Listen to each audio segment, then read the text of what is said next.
Hello, I'm Pastor Jeremy Combs, and we're going to pause for a proverb. Let's go. Proverbs chapter 7, verses 8 and 9.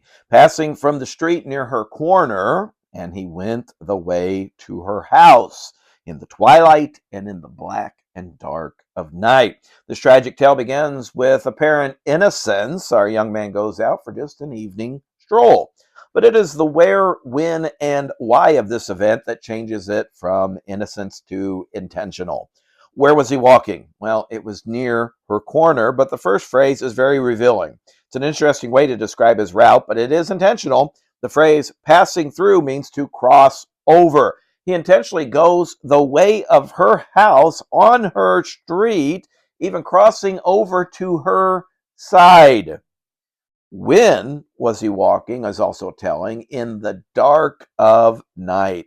More than likely, this would mean after midnight, a time when few are awake, and a time when this young man should have been at home in bed getting ready for the next day's work. Why the peculiar path at this precise time? He hopes to catch her eye, but she's already watching and waiting. He is joyfully walking into her trap. Verse number 10 says, "And behold, there met him a woman with the attire of a harlot and subtle of heart." The young man who was in the wrong place at the wrong point in time now meets the wrong person. She's not ignorantly wrong, but intentionally wrong. She has prepared herself to seek out and fulfill her fleshly desires with any means necessary. The first description we get of this woman is she is wearing the attire of a harlot. She's dressed for the sole purpose of drawing attention to her body. In a society in her day where most of the body would have been covered, her intentions would have stood out immediately. Today it's the opposite. Women often will dress to draw attention to their body. So, ladies, you got to be careful how you dress. Why are you dressing the way you're dressing?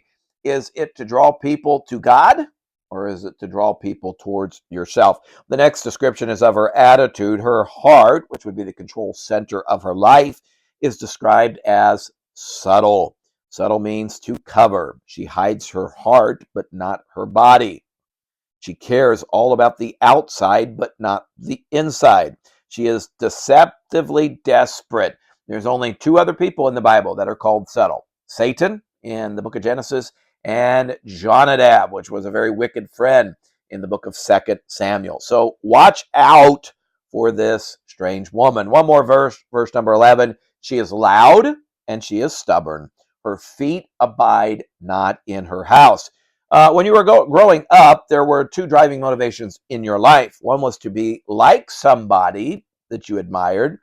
Maybe it was your wise father, a gentle mother, maybe a revered teacher. Hopefully there were many of these, but there may have been a few who inspired you, but with the opposite effect. They were the people you determined to never be like. Proverbs spends an unusual amount of time describing the strange woman, with the goal being to avoid being with or being like her. We continue in verse 7 with her attitude. She is described as loud. This is the polar opposite of 1 Peter 3:4, the woman with a meek and a quiet spirit.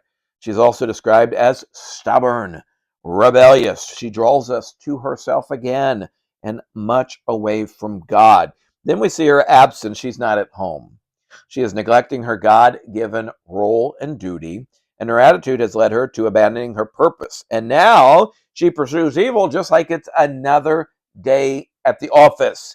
She makes herself up. She gets up into the window. She calls out, and she spends the night waiting for that immoral relationship. Oh, my friends, be very, very careful. Don't be a strange woman, and don't be around a strange woman.